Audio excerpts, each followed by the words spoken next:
CNN has learned that the Trump White House has rescinded its freeze on federal aid. It comes after widespread confusion and conflicting messages on who would have been affected. Let's get right to CNN's Jeff Zeleny. Jeff, what are you hearing? Boris, this is a dramatic and major reversal here at the White House, really encapsulating what has been a very confusing 40 hours or so. As you said, the White House, we are learning now, is ordering that this freeze on all programs be rescinded. We got word of this in yet another memorandum, not announced by the White House press secretary or any official, but simply in a one-page document that was sent across the government. It says this: it says Memorandum M2513, that was the memorandum signed Monday night, is rescinded. If you have any questions about implementing the president's executive orders, please contact your agency general counsel. That is it. But what we do know is the White House was facing considerable backlash about the question and the impact that the freezing of these programs was having across the country. I'm told that they were hearing from a variety of Republican lawmakers as well. A, they were caught off guard by this on Monday night, not given a heads up. And B, the White House yesterday tried to explain it as a media fabrication, that there was a controversy about this. The controversy was very real. In the lawmakers' offices, the lawmakers that we've been speaking with were saying that they were just hearing an earful from their constituents, much concern over grant funding, Head Start meals, etc. Yesterday at the White House briefing, the press secretary, Caroline Leavitt, said individuals would not be affected. Perhaps that was so, but there was so much confusion about this. And of course, last night, a judge stepped in and temporarily blocked this, putting it on hold until Monday. But then today, the White House comes in and says, we're rescinding all of this. So this is definitely going to be something to unwind, figure out what happened. But there's no question, this is the biggest speed bump, if you will, in the first 9 days of the Trump administration. And we're getting some reaction. Republican Senator Susan Collins of Maine is praising the White House's decision here. She said that every administration has the ability to review programs, which was ostensibly the reason for the Trump freeze in the first place. But she called it overreaching, and she said it created unnecessary confusion and consternation. So this now is essentially rescinded. We do not know if they will try and streamline this order a little bit to review these programs, but certainly a major reversal here at the White House. This is coming just shortly before the president will be signing his first law into office, the Laken Riley Act. We will see if he talks about it at that point. But again, no explanation from the White House aside from that one-sentence memo from the Office of Management and Budget. But this controversy we've been talking about for the last 2 days suddenly has been rescinded, and things are back to normal. That's right. All right. No, a lot of questions around it. As you said, we will have to unwind it. Jeff Zeleny there at the White House, thank you so much. We've got Jackie Kucinich here and Mark Preston. Jackie, I am struck by the fact that the rescinding of this order came much like the original one did, which was by surprise. Right. And I think you heard during that hearing, maybe some members didn't quite know that this had happened yet. But listen, as much as the White House tried to say, oh, it's all in the letter, look at the letter. The letter tells you everything. It didn't. And I can tell you why. Members of Congress were telling us they're getting calls incoming from constituents and not being able to explain to them what's open, what's closed. I mean, there were questions about Meals on Wheels, Head Start, like Jeff said. I mean, really, it ran the gamut. And the fact that they had to rescind it because they couldn't point to which exact programs would not be implicated really tells you exactly why this happened, because it wasn't going away. There's going to be no political fallout, right? I mean, the fact is we're going to see this over the coming days, over the coming weeks, over the coming months, that Donald Trump is going to try to do these big major things.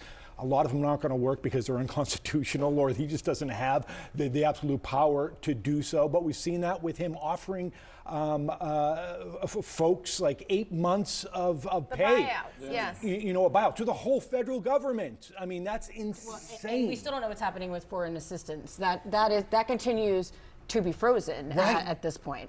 Right, and he's going to continue to do this, and his supporters are still going to back him, and there's going to be no political fallout, and that's the reality. We are in a new world now until things get really bad for people, and then it's really going to affect them. I do think it's interesting you didn't hear a lot of Republicans speak out against him yesterday. There was a lot of like, people were fine, defending it. It's chill, it's good, like just wait, it'll work itself out. This happens all the time. But based on what Jeff was saying, behind the scenes, I think they were getting some calls at the White House from Republicans and Democrats alike. It's telling to me, and fascinating, that this so much echoes the first Trump administration, his first term, when in the early days of his tenure, he put out the Muslim ban that then wound up getting struck down by the courts. He put out, I think, 3 or maybe 4 versions before it finally sort of went through because it had to be revised so many times. But it speaks to this view of the executive that is aggressive and autocratic, some would say. Look, we talk a lot about, and we've talked about it on the show, we've talked a lot about what our founding fathers wanted. They wanted 3 co-equal branches of government so that someone get a little bit too big for their britches, right? Well, guess what? We're in a situation right now where Republicans own all 3 branches of government, and what is even more scary about that, and I would say the same thing about the Democrats if they had all 3 branches of government. What is really scary about that is that there is no pushback right now from Republicans on Capitol Hill to just about anything that he is doing. As Jackie was saying, everything was fine. People are, oh, it's okay. Like, they didn't come out and criticize him at all when they should have. But that's because they all fear him. And backlash from their constituents, frankly, that support him. 100%. Yeah, and in this case, that seems to be what drove it. Now, that's not stopping Democrats from taking credit for killing this, but they didn't really have a message on this. I mean, you could see the press conference where Chuck Schumer and several other senators came out front on this was actually about, I think, January 6th pardons initially, and they turned it into about this issue because of the news. And I think House Democrats were going to meet this afternoon. Yes, for I think an emergency meeting, but it was very delayed. So exactly. Yes. So I think, I mean, they're welcome to take credit, but I think it was probably the backlash internally from Republicans and from their own constituents that moved the needle here. And let's be very clear. This was just the first shot across the bow. They're going back to every one of these programs, and there are going to be a lot of these programs that will get sacrificed. And then we also have to realize, guess what? Donald Trump did win. Like, he did get a majority, of the folks to support him.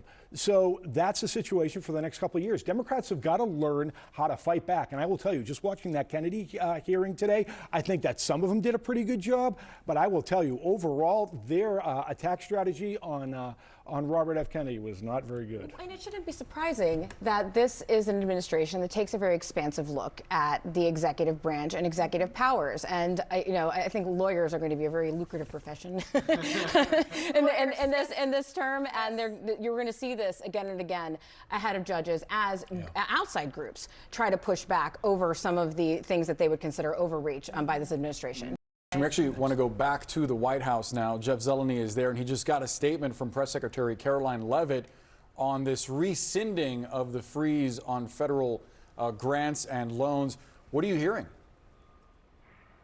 Boris, we are hearing the first official reaction and somewhat of an explanation on this rescission that we were talking about a few moments ago. Let's read this together.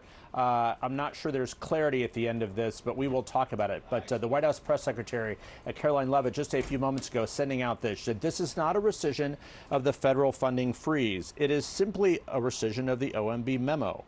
Why? To end any confusion, she writes, created by the court's injunction. The president's executive orders on federal funding remain in full force and effect and will be rigorously implemented.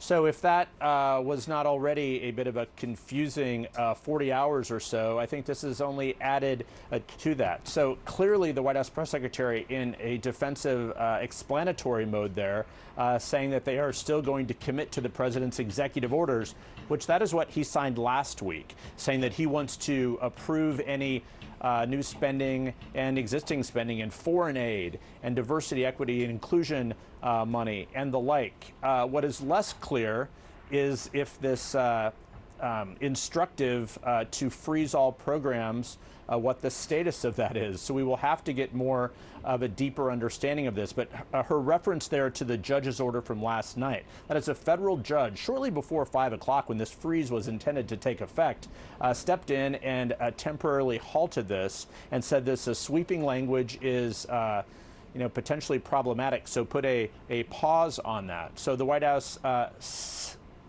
seeking to add clarity. We'll see what the White House counsel's office says. But for now, at least, the point being, these programs are not frozen. But again, this White House, this is the biggest example yet. Some questions of the ability to govern and competence certainly coming to the fore in this case. Boris and Jessica? It certainly is. Jeff Zeleny, maybe we'll have another update. We'll have more clarity on the clarifying statement. Yeah, this is still, look, we're all still sorting through this. Okay, Jeff Zeleny, thank you very much for that reporting.